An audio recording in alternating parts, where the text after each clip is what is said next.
pakiramdam na natin eh, merong mangyayaring hocus-pocus ika nga. Tuloy.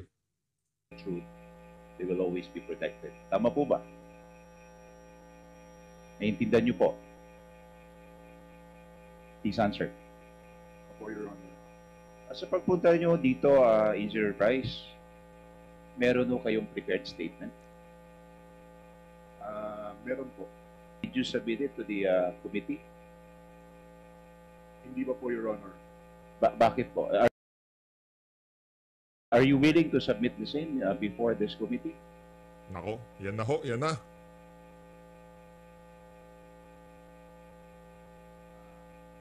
Can you please give me time, Your Honor, to prepare the statement? Mr. Chair, he's asking to confer with his counsel. Would he be allowed to confer with his counsel, Mr. Chair? Sorry, can you repeat the question? Humihingi po ng paintulot si Mr. Bryce kung pwede makausap na yung kanyang mga abogado yata. Yes, you can confer with counsel.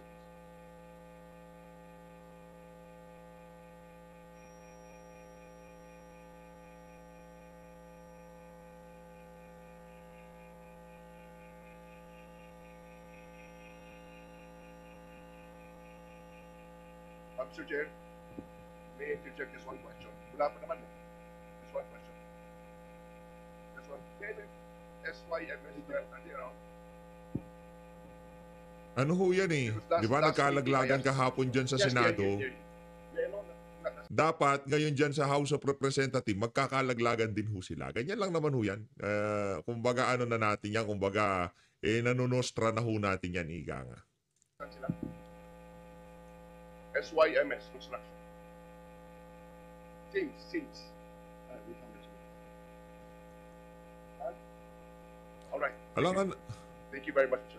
di ba alangan naman hong mga congressman lang yung mga malaglag dyan sa hearing sa Senado. Dapat merong dalawang senador din na malaglag, di ba?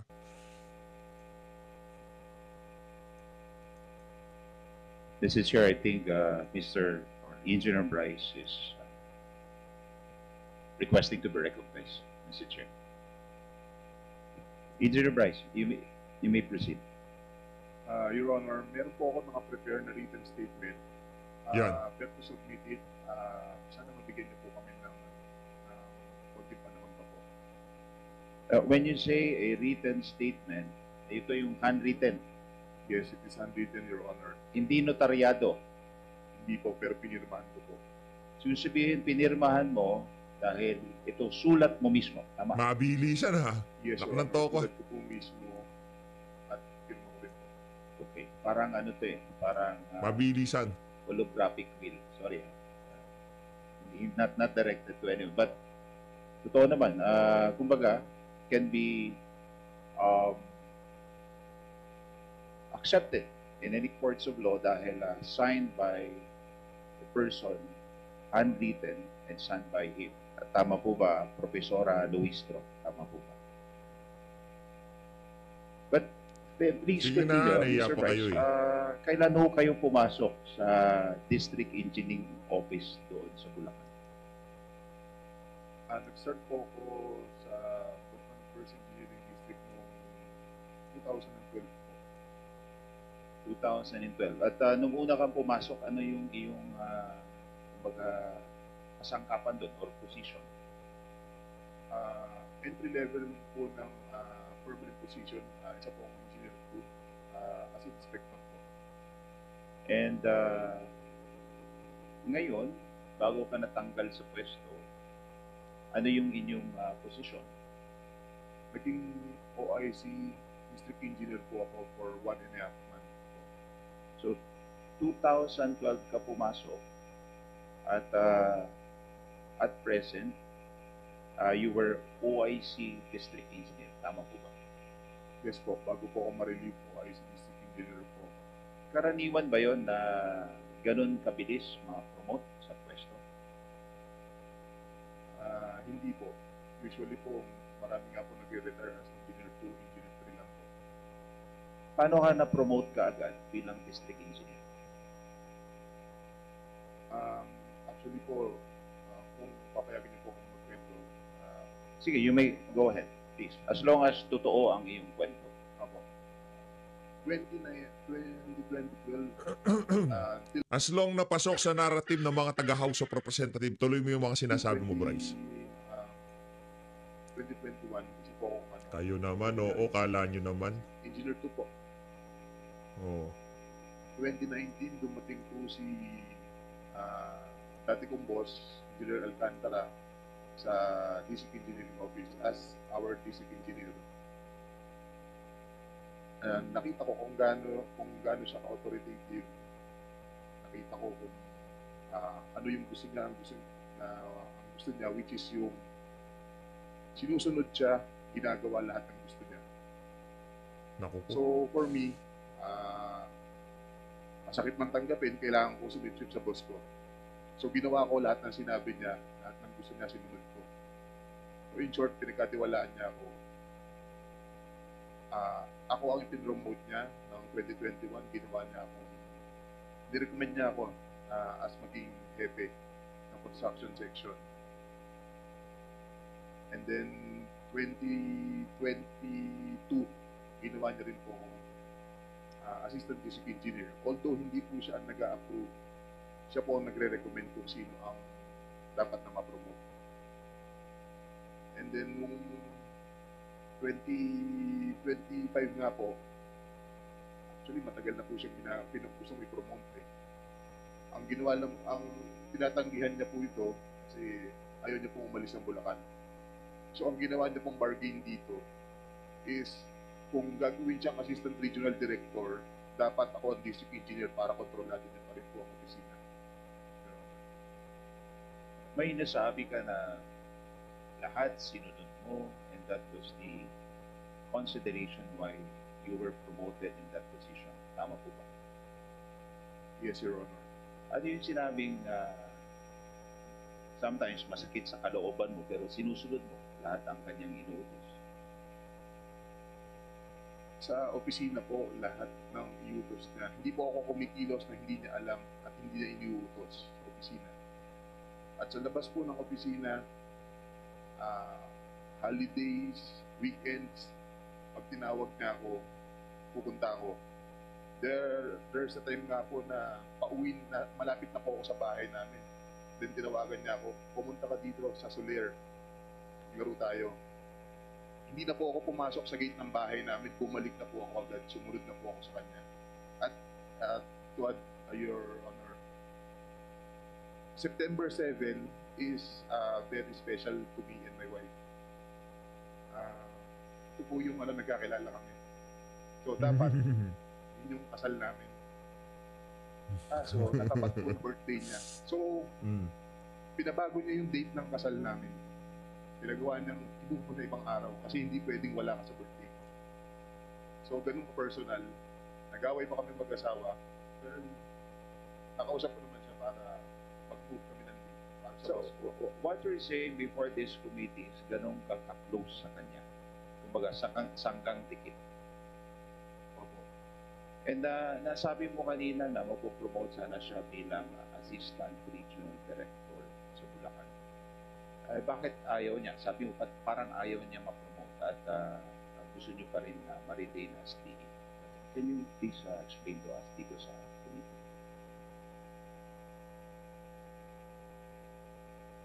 Kasi ito na po, lagi niya po sinasabi sa amin, hindi naman po sa akin lang, pag nag-meeting kami, staff meeting ng office niya, ito na yung comfort zone niya, taga dito na siya.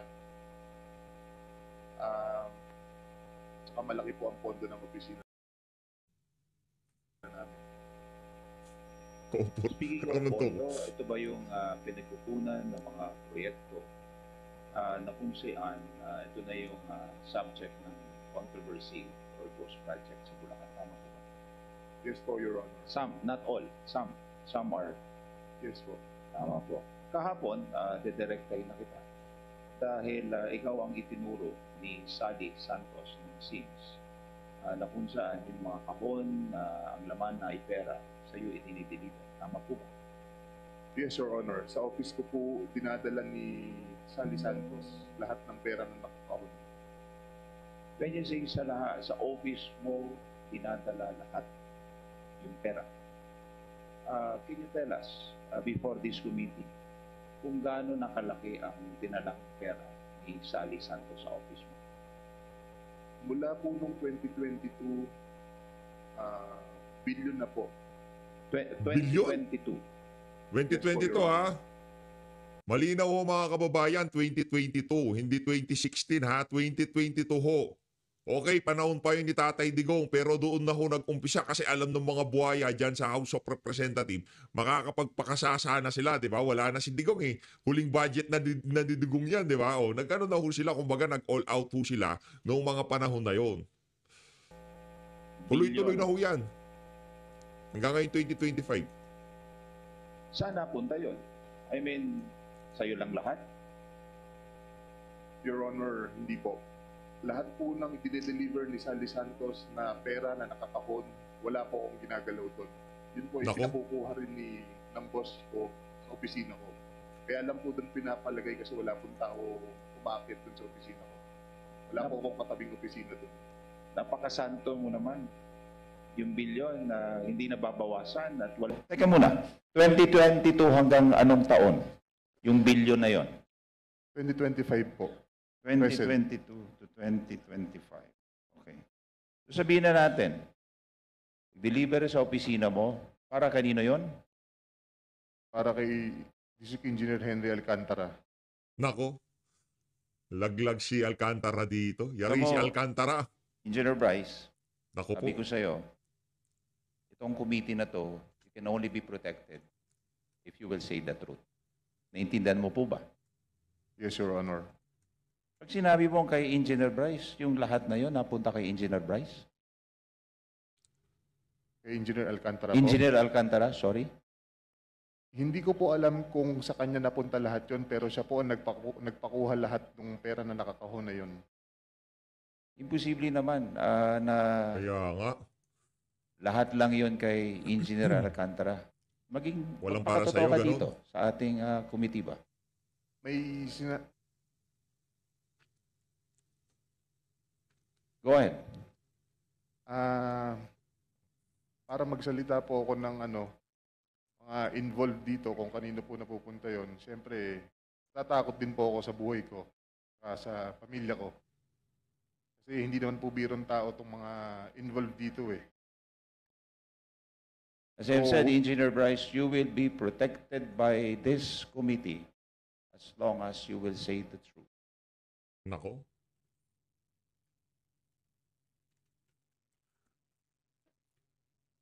Ano ho ito? Ika nga, alin ba ang bahay na mas malinis eh? Diba?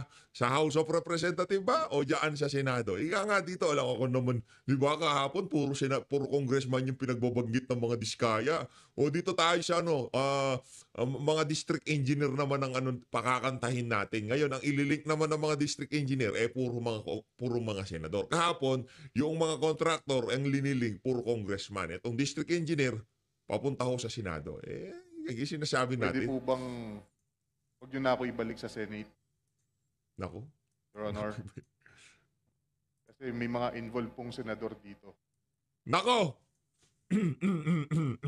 At hindi ko po alam ang magiging kapalaran ko. Pag binalik niyo ako doon. Magsalita ka muna.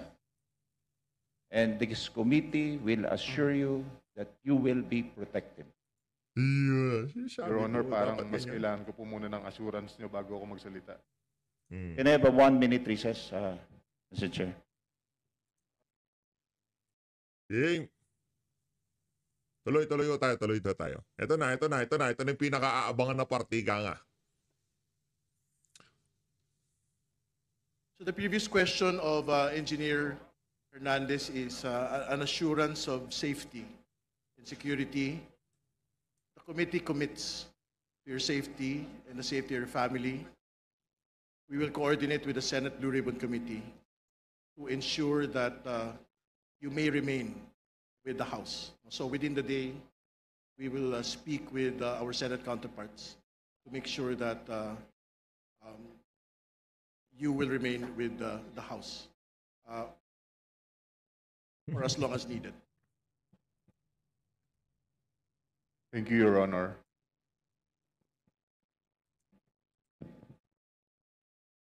Congressman Adyong is recognized, please. Thank you. Thank you, Mr. Chair. Mr. Chair, I'd just like to take off from the line of questioning of Congressman Garbin.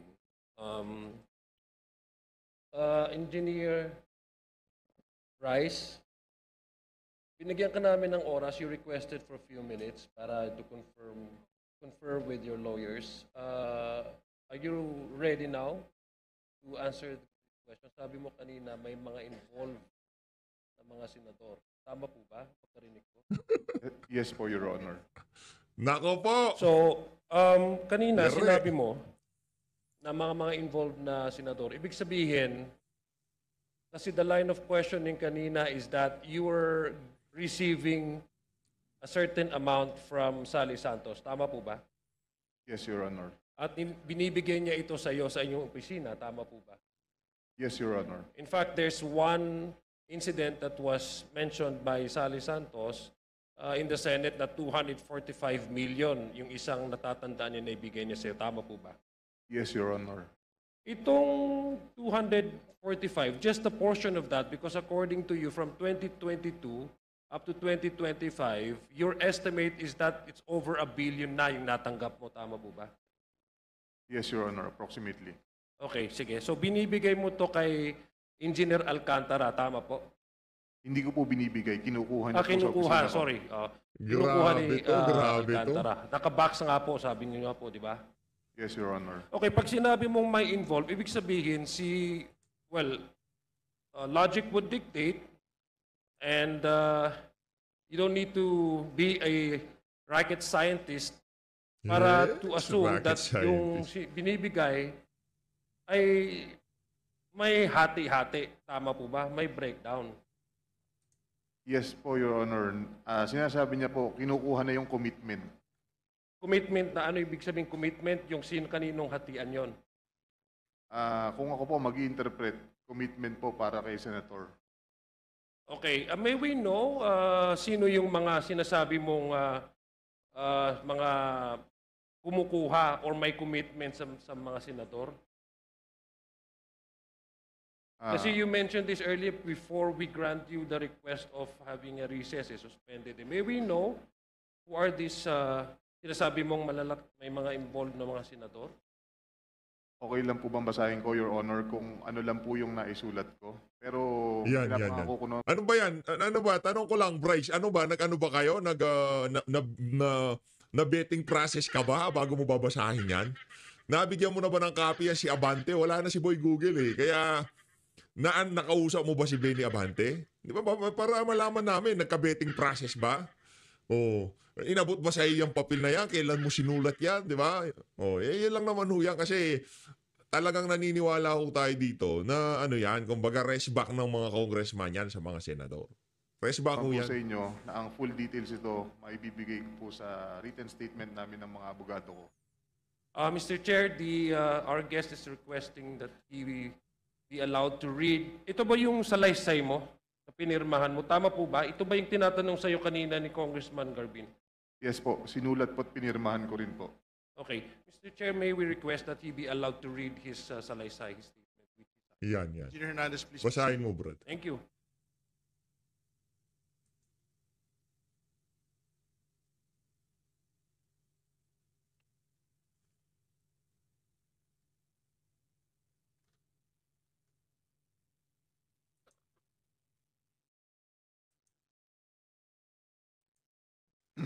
Doon tayo sa kanya sinumpaang... Good morning, Your Honor, Mr. Ay, Chair. ano pala to? Handwritten pala to. Okay. Ako po si Bryce Erickson Hernandez, dating Assistant District Engineer ng Bulacan 1st District Engineering Office. Ako po ay na-contempt kahapon sa Senate Blue Ribbon Committee. Habang ako po ay nakadetain, nagdesisyon na maglabas ng ilang nalalaman ko sa flood control project base po sa aking natatandaan sa ngayon. Tama po si Senator Lacson na ang mga engineers ng DPWH ay tila naging legman o bagman na lang. Kung tatanungin niyo po ako kung sino o kanino kami naging bagman, sasagutin ko na po ngayon. Dramatic eh. No? Sige, Brad, sagutin mo. Sabi ni Senator Marcoleta kahapon, ligtas ka na. Oh, Hindi po ito totoo. naku po. Si Senator Jinggoy Ejercito Estrada, Senator Joel Villanueva, Yusek Robert Bernardo, at D. Alcantara. Si Senator Jinggoy po ay nagbaba ng 355 million ngayong 2025 sa mga ilang projects sa Bulacan.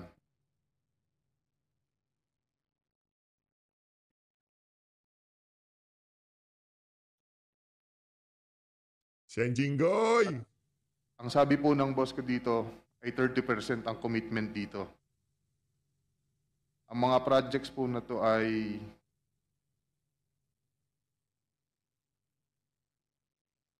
construction of flood mitigating structure with pumping station and floodgate phase 3 sa Hagonoy, Bulacan. Flood control mitigating structure with pumping station and floodgate sa Malolos, Bulacan. Hindi ko na po babasahin lahat to. Isasama ko po to sa aking written statement. No, mahalaga pong basahin yung buong listahan ng mga proyekto. These po, are the line items Yan. that Ano everyone yun has eh, been talking about. kumbaga, kasama yan sa deal nyo dyan sa House of Representatives. Basahin mo lahat, Brad. Wala kang tatanggalin. Lahatin mo yan. So I think the nation deserves to know which particular line items that are in the GAA that are being implemented for these particular personalities. May I Si also Redon request talagang palumpalo. Ganadong-ganado si Redon. the entirety of his salaysay. Yes, And yes. not to select portion of his salaysay. Para Yes, po he will. I think he will be required to read the entire, but we need the specific line item in the General Appropriations Act to be able to tie these particular projects to political personalities, not Yan. just DPWH engineers, not just Yan. contractors. Please proceed. Mr. Chair, may I also ask that the amounts Maniwala ko of, kayo sa akin. Maniwala ko kayo kay PH Update. Wala akong mangyayari dyan sa investigasyon na yan. Wala akong mangyayari yan. Sa maniwala ko kayo sa hindi. Sigurado tayo 100%. Ano yan? Papunta ho yan. Alam nyo kanino? Sa mga Duterte. Maniwala ko kayo mga kababayan. Papunta sa mga Duterte yan. Yung investigasyon na yan. Inuunti-unti na nga nila eh. Yung palang opening salvo nitong si Redon, di ba? O, ano daw, mula daw kay Noynoy, kay Duterte na kung saan talaga na mayagpag tapos pinagpatuloy lang daw dito kay Marcos Jr. Base nga dito kay Bryce. O kay Bryce Hernandez, ano sabi niya? Kay Marcos, sa dating Pangulong Rodrigo Duterte, wala mang ano doon, wala man siya nabanggit doon noong 2022 lang ho talaga. Kasi alam na ng mga congressman, aalis na. Itong si Tatay Digong, kaya nag-all out na ho sila sa pagnanakaw noong mga panahon na yun. Yung mga lehitimong project na nasa GAA, na nasa NEP, na talagang akala ni Tatay Digong mai-implementa na maayos yan. Pag-alis si Tatay Digong, nag-umpisa na ang party ika nga 2022. also be read. Yes, I think if it's important that the public will also know the yes, amounts. if it is available, Engineer Hernandez, please mention the amount as well. Mr. Chair, Yan. saglit na interjection lang. After the statement of Sir Bryce, may we have the copy of his statement para po makapagtanong din yung mga members based on his ongoing statement.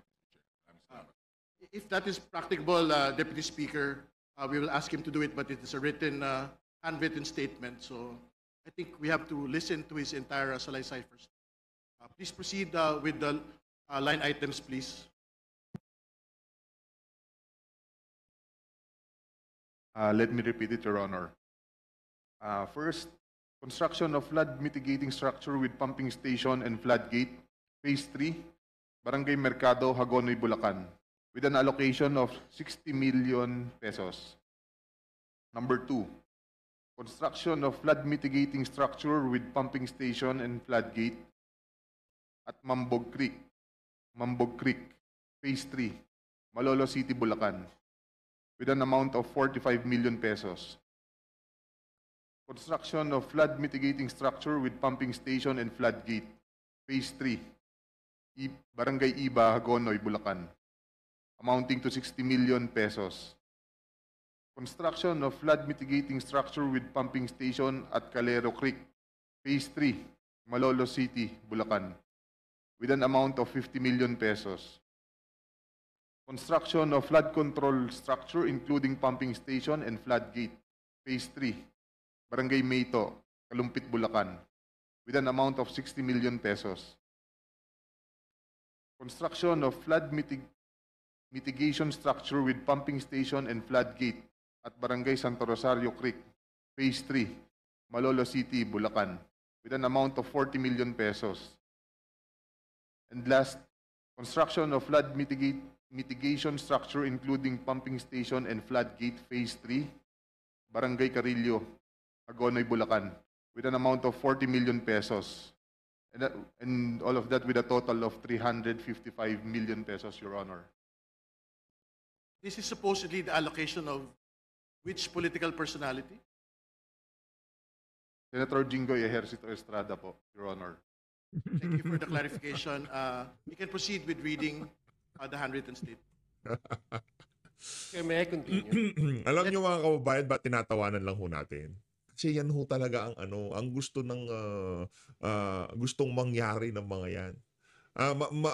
Ika nga magkandalito-lito na tayo, mapunta sa Senado, mapunta sa House of Representatives. Pero ang bottom line dito, sino ba ang nag-a-approve ng budget? Sino ba ang may hawak sa DPWH? Nakamanto ka, presidente ka? Ha? Lame-lame sa yung mga yung mga pera? Wala man lamang sa'yo yung tipo yung mga project. Sige, sino na yung, kung di pa nag-resign niya ang si Manny Bonoan, sino na ang sinibak nitong si Marcos Jr. diyan sa diyan sa issue ng flood control na yan? Wala pa ho mga kababayan. Ang most guilty dito si Martin Romualdez at si Marcos Jr. Simple, ganun lang ho yun mga kababayan. You can finish the handwritten statement. Tapos lang po yun. Ngayon, mga senador, mga congressman, mga kontraktor, magkakaisa yan para absueltuhin itong si Marcos Jr., Martin Romualdez at Saldico at ibunton ang sisi dito kay kung kanino man nila gustong ibunton yung sisi, sa mga diskaya, sa mga senador. Doon ho talaga nila patatakbuhin itong issue na to. Ang dating parang ang most guilty dito yung mga diskaya at itong mga senador na to. Yun ang nakikita natin dito. Kayo ho ba mga kababayan, i-comment nyo sa baba kung ano nakikita nyo. Pero tayo dito sigurado na lokohan ho ito. Ika nga nitong si Senator Toby Chanco, paano tayo dyan? Paano natin iimbestigahan mga sarili natin? Ngayon, ang nangyayari, liniliso ng mga congressman na to, yung sisi. Ibinibigay nila doon sa mga senador na kalaban nila dyan sa Senado. Malinaw yan. Yung handwritten statement ng pagbasa. Nagbaba po si Senator Jinggoy at ang kanyang SOP dito ay 30%. Wow. As Sen per our Jinggoy, Basic baka Engineer naman. Henry Alcantara. Anak na to ka. Sen Diniliver Jinggoy, ito. nangyari sa'yo. Nung lumabas ang mga item na to sa GAA. Mga driver namin sa DPWH Bulacan First ang nag-deliver sa kausap nila. Si Christian Santiago at saka si Andre Balatbat. Nako, may pangalan pa, Sen Jinggoy. Galing din ito sa utos ni D. Alcantara. Noong 2023 naman, naglabas ng 600 million si Senator Joel Villanueva at ang SOP nito ay 30% din. If I'm not mistaken, sorry. Pwede kong sabihin ko po kung anong mga projects to, mga line item din. Please proceed with disclosing the line items so the Yan. nation may able to tie the line item to the political personality involved. First, rehabilitation of flood control structure along Balagtas River, Barangay Panginay, Tuwawa, Phase 3, Balagtas, Bulacan, with an amount of 75 million pesos. Construction of Bukawe River Flood Mitigation Structure, Station 12, plus 589 to Station 12, plus 739, at Barangay Bambang, Bukawe, Bulacan, with an amount of 75 million pesos. Construction of Bukawe River Flood Mitigation Structure at Station 4 plus 204 to Station 4 plus 354 at Barangay Turo, Bukawe, Bulacan with an amount of 75 million pesos. Construction of Bukawi River flood mitigation structure at Station 3 plus 036 to Station 3 plus 236 at Barangay Kaingin, Bukawi, Bulacan. Construction of this also has an amount of 75 million pesos. Number 5, construction of Bukawi River flood mitigation structure at Station 5 plus 466 to Station 5 plus 667 at Barangay Bunlo, Bukawi, Bulacan, with also an amount of 75 million pesos. Construction of Balagtas River flood mitigation structure at Station 3 plus 533 to Station 3 plus 683 at Barangay Santol, Balagtas, Bulacan, with an amount of 75 million pesos also. Construction of Balagtas River flood mitigation structure at Station 7 plus 654 to Station 7 plus 804 at Barangay Dalig, Balagtas, Bulacan, also with an amount of 75 million pesos. And last is the construction of Balagtas River flood mitigation structure at Station 14 plus 124 to Station 14 to 200 plus 274 at Barangay San Juan, Balagtas, Bulacan, also with an amount of 75 million pesos, and all in all with a total of 600 million pesos. Can you state again for the record the total amount, and that this Total is amount. the projects for which particular political personality? 600 million pesos last 2023 from Senator Joel Villanueva. Thank you. Please proceed with your handwritten statement. At ang SOP nito ay 30% din. Binigay din ito nung lumabas sa GAA at i-deliver sa bahay niya sa Bukawi ni D. Alcantara at dating hepe ng aming construction, si Engineer JP Mendoza. Si D. Alcantara namin ang masasabing chief implementor. Siya po ang kumakausap sa lahat ng politiko na involved dito. At least 3% po siya sa lahat ng projects na dumadaan sa opisina namin. At pinapasabi pa nga sa amin sa mga contractor na kung gusto niyong magkaroon ng maraming project sa susunod, ay magbigay kayo ng additional na 2% sa kanya. Parang finder's fee daw. Si D.E. Henry Alcantara po ang usually nagde-deliver sa mga politiko at kay Yusek Robert Bernardo po. Pasensya na po, ito pa lang po ang aking mga masasabi sa ngayon. Mabigyan lang po ako ng sapat na oras pagkakataon na makausap ang aking mga abogando.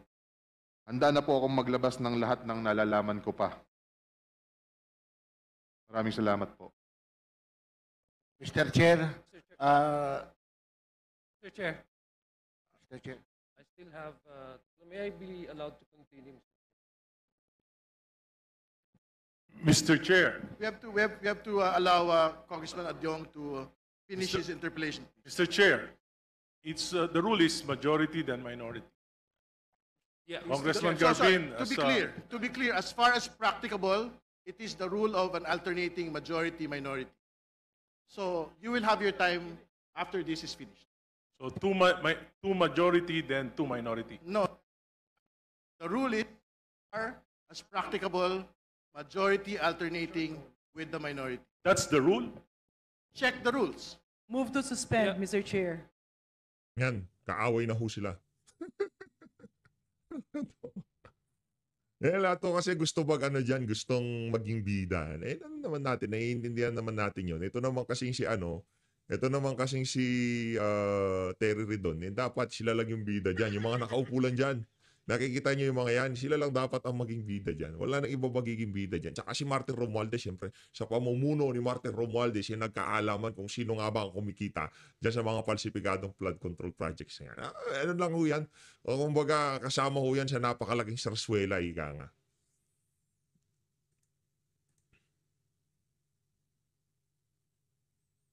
Redon! Nabilis! Meeting resumed. Please proceed. Mr. Chair, thank you. Para naman, Mr. Chair, hindi tayo magmukhang because we don't also want just as mere allegations, no? We just want to know from our guest, Bryce, do you have a circumstantial evidence that can prove your allegations as indeed these arrangements ay nangyayari? Meron ka bang pruweba, halimbawa, na text man lang or usapan or para at least just to make sure, no, for fairness sake? Your Honor, regarding sa mga text messages, wala po. Lahat po ito, sinasabi po ng aking boss sa akin. Okay, Ganun, si dahil Alcantara. kagaya nga po ng sabi ko, ganun po ako kaklose sa kanya. Lahat po ng transaction sinasama niya. Thank you. Mr. Chair, did we invite Engineer Alcantara? Engineer Alcantara is here. Okay. Mr. Chair, may I continue? Mr. Chair, kanina sinabi mo sa unang tanong ng aking kasamaan dito, si Congressman Garbin, na lahat ay kontrolado ni D.E. Alcantara. Tama ba? Na he wanted you to be his assistant district engineer. Kasi gusto niya kontrolado lahat. Tama ba, Bryce? Yung pagkarinig ko. Yes po, Your Honor. Thank you. Gusto ko lang malaman itong connection with the Sims Construction. Anong year po kayo naging back chairman? So, ibig sabihin si Engineer Alcantara din po ang nagtalaga sa iyo na maging back chairman. Yes, Your Honor. Okay. Ako ang nag-recommend.